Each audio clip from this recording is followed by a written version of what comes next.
Recall कर लेते हैं चैप्टर का कि there is a there is a three small particles in the structure of the atom. The first one that is the electron, the second is the proton, and the third one that is the neutron. The proton has the charge positive, electron negative, and the neutron is 0. The value of the charge on the electron that is the 1.6 into 10 raised to power minus का 90. समझ में आ गई इतनी? Discovery of the electron by the Thomson, discovery of the proton by the Goldsmith, and discovery of the neutron by the James Chadwick. To understand the structure of the atom, there are various models that were given by many scientists. The first one that was a Thomson. According to the Thomson, we can take an example of the watermelon. In the watermelon, the red part that is the positive sphere, and the seeds that are embedded into the red part that are the electron. So it is called to be the watermelon method, right? The second is that was a Rutherford model. In the Rutherford model, he took a gold foil. And this gold foil was bombarded by the alpha particles. Some alpha particles were cross the foil, some were deflected, and some were bounced back. According to the experiment, he उसने एक result निकाला. क्या result था? That the most of the part of the atom that is the filled. This filled part have the positively charged atoms. The electrons are surrounding on the nucleus. और electrons क्या हैं उसके surroundings में. समझ में आ गई? इसके मॉडल की एक ड्रॉबैक थी. उसने ये कहा था कि when the electron move around the nucleus it will emit the energy. ये क्या करेगा? एनर्जी को बाहर की तरफ निकालेगा. तो एनर्जी को यदि बाहर की तरफ निकालेगा तो आप सोच करके देखिए, जैसे हम चक्कर लगाते हैं किसी चीज़ के, और यदि हमारी एनर्जी डाउन होती जाए तो वन से टाइम हम गिर जाते हैं. ऐसा होता है कि नहीं होता? यदि इलेक्ट्रॉन में ऐसा हुआ तो in the last step it will be jumped into the nucleus. ये किस में चला जाएगा? न्यूक्लियस में. It was the drawback of the Rutherford कि उसने एक कंसेप्ट दिया था कि जब भी इलेक्ट्रॉन न्यूक्लियस के चारों तरफ चक्कर लगाएगा तो कंटिन्यूसली वो क्या करेगा? एनर्जी को एमिट करेगा. समझ में आ रही है? जबकि ऐसा नहीं था. This drawback was covered by the bore. जो बोर साइंटिस्ट था उसी की थ्योरी को हम आज पढ़ रहे हैं. बोर ने क्या कहा फाइनली? देखिए रदरफोर्ड ने क्या कहा? The structure of atom should be like this. कि एटम का स्ट्रक्चर कैसा होना चाहिए? ऐसा होना चाहिए. अब मान लीजिए इलेक्ट्रॉन चक्कर लगा रहा है ऐसे, तो फाइनल स्टेज में क्या हो जाएगा? एनर्जी निकालता निकालता कहाँ पे गिर पड़ेगा? न्यूक्लियस में. ये फेल हो गया था. इसीलिए ये इसका फेलियर था, इसका रदरफोर्ड. उसके बाद में जब दूसरा आया, बेटा एक पेज देना.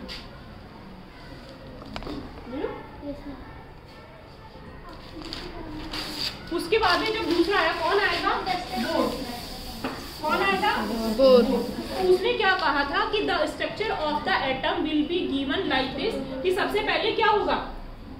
न्यूक्लियस. बेटा ये आ रहा है ना मैम? थोड़ा थोड़ा आ रहा है. कि एटम का जो स्ट्रक्चर है वो कैसा होना चाहिए? इस तरीके का होना चाहिए. एटम का स्ट्रक्चर कैसा होना चाहिए? ये न्यूक्लियस होगा, इसमें क्या होगा? प्रोटॉन, और क्या होगा? न्यूट्रॉन. और इलेक्ट्रॉन्स क्या होंगे? सराउंडिंग्स. और the energy of the electrons will be constant. और जो इलेक्ट्रॉन की एनर्जी कैसी रहेगी? कांस्टेंट रहेगी. वो कभी भी गिरेंगे नहीं. समझ में आ रही है? तो गिरेंगे नहीं. तो यहाँ पर ये जो इलेक्ट्रॉन्स है, फर्स्ट शेल में आपको मैंने बताया था 2, सेकंड में A, थर्ड में A. इसको हम एक फॉर्मूले से डिराइव करेंगे, that is a 2n². n का मतलब क्या होता है? n का मतलब क्या होता है? Number of shell. यदि n की वैल्यू 1 होगी तो कैसे हम इसको सॉल्व करेंगे? देखिए 2n². यदि n की वैल्यू 1 है तो 2 into 1² दैट इज 2. यदि n की वैल्यू 2 है तो 2 into 2 का स्क्वायर. बताइए कितना आएगा? 8. पायल को भेज देना स्कूल लाइब्रेरी में. कौन है पायल? जरूरी है जाना क्योंकि पढ़ रही है अभी. हाँ तो 12:30 मिनट के चले जाएंगे. ठीक है, गेट इन कर दो. सेकंड शेल में कितने आ जाएंगे? 8. सेकंड शेल में बेटा यहाँ पर एक थोड़ा सा लॉजिक लगेगा. ये आपको 11th में बताया जाएगा. कोई भी बच्चा बीच में बात नहीं करेगा. इसमें S और P होता है, तो इसका जो नेक्स्ट वाला है उसमें भी 8 जाएंगे. समझ में आ गई? जो हम बनाते हैं ना फिगर, उसके अकॉर्डिंग. थर्ड वाले में देखिए 3 का स्क्वायर तो कितना आ जाएगा? 18. समझ में आ गई? इस तरीके से सो ऑन में आएगा। तो जो फर्स्ट शेल वाली जो शेल है उसे हम क्या कहेंगे? के। सेकंड वाली को एल, थर्ड वाली को एन और फोर्थ वाली को के एल एम एन। यहाँ तक बात समझ में आई? अब मान लीजिए क्वेश्चन आपका आता है बोर कंसेप्ट।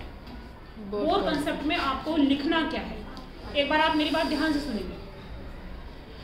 बोर कंसेप्ट का सबसे पहले आपको अपने दिमाग में एक माइंड मैप रखना है कि बोर कंसेप्ट ही हम आज पढ़ रहे हैं। The modern version, the modern structure of the atom that was given by the Bohr, पहली line. Second line, the structure of the atom according to the Bohr was like this. किसकी जैसी थी? इसके जैसी थी। बात समझ में आ रही है? In the nucleus there is a proton and the neutron and electrons are surrounding to this. These shells are called to be orbits. इन्हें हम क्या कहते हैं? Orbits. The first orbit that is K, L, M, N, N. The number of the electrons in the orbits you can calculate by the formula 2n square. 2n square. उसमें कितने electron आने चाहिए वो आप किससे निकाल सकते हो? 2n स्क्वायर वाले फॉर्मूले से निकाल सकते हो। बात समझ में आई बेटा? Yes ma'am. बात समझ में आई कि नहीं आई? Yes ma'am. अच्छा, एक चीज और आती है, एटॉमिक नंबर। तो एटॉमिक नंबर का मतलब क्या होता है? देखिए कई बार क्वेश्चन आ जाता है कि एटॉमिक नंबर क्या है। तो वैसे तो आपको मैंने बताया है कि एटॉमिक नंबर का मतलब क्या होता है कि 1 2 3 4 जो भी आपका उसका नंबर है उसका एटॉमिक नंबर है। लेकिन साइंटिफिकली आपको लिखना क्या है? Atomic number that is equal to, एक मिनट, एटॉमिक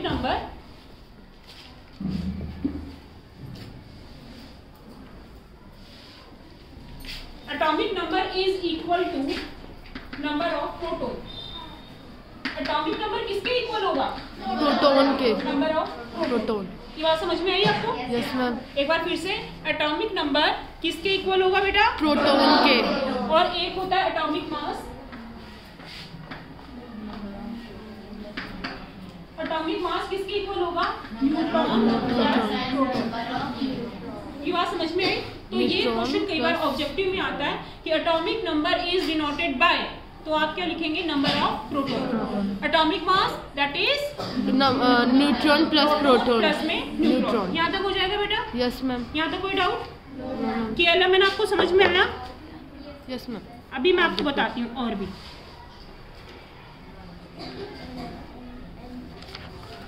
तो मैम, हाँ एक चीज और, लास्ट टॉपिक देखिए इस चैप्टर का, उस एक बार मैं फिर से रिकैप करवाऊंगी आपको।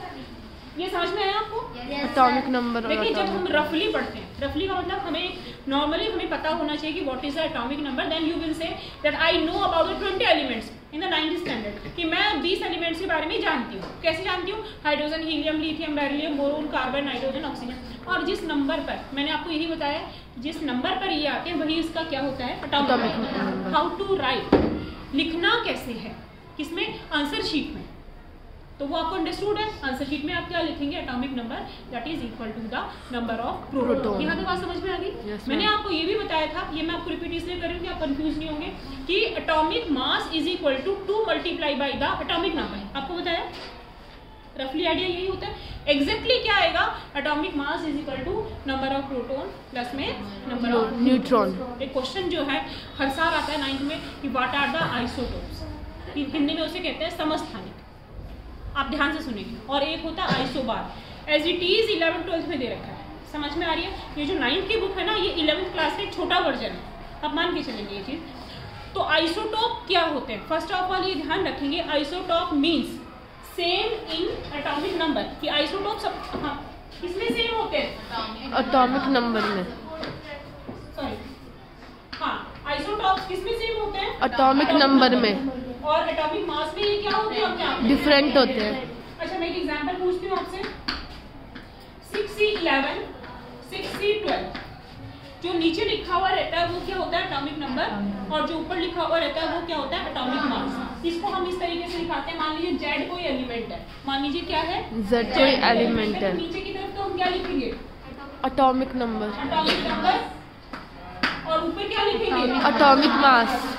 Atomic mass. कोई डाउट? No ma'am. समझ में आ गई? तो मान लीजिए किसी भी एलिमेंट को आपको रिप्रेजेंट करना है, मान लीजिए मैग्नीशियम को करना है, तो मैं मैग्नीशियम लिख दूंगी यहाँ पे। Yes ma'am. एटॉमिक नंबर नीचे आएगा। Yes ma'am. तो 12 लिख दूं? Yes ma'am. एटॉमिक मास क्या आएगा? 124। मास कितना होता है इसका? 24। यहाँ से आप अंदाजा लगा लेंगे कि मैग्नीशियम का एटॉमिक नंबर कितना है? 12। और मैग्नीशियम का एटॉमिक मास कितना है? 24। यहाँ तक कोई डाउट? No ma'am. इसके बाद एक ये क्वेश्चन दिया हुआ, क्वेश्चन में ये कहा गया है कि these are the members of isotopes और द आइसोबार्स।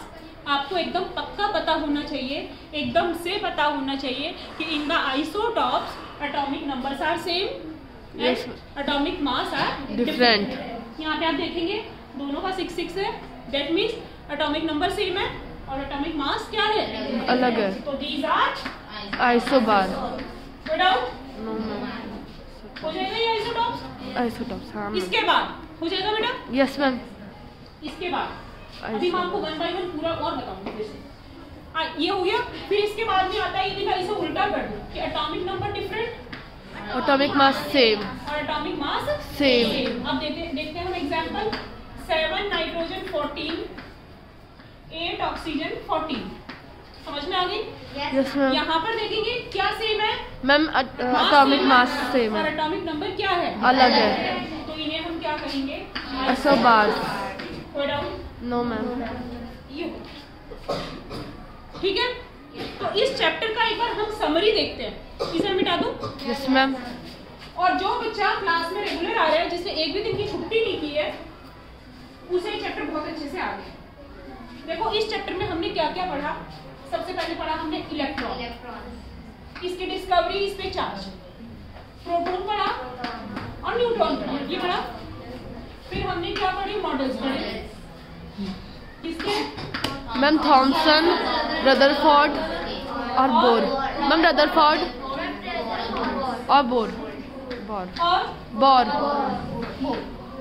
ये अभी भी मैंने आपको बताया। Yes ma'am. जिस बच्चे ने क्लास में सुना भी है वो इन्हें एक्सप्लेन कर दे। बात समझ में आ गई? इसके बाद में स्ट्रक्चर ऑफ एटम। एक्चुअली क्या? इसके बाद में एमएन। इसके बाद में एटॉमिक नंबर नंबर और मास। थोड़ा नो मैम। ये टॉपिक्स आज आप लिख लेंगे, इन्हें आप कल तैयार करके आएंगे।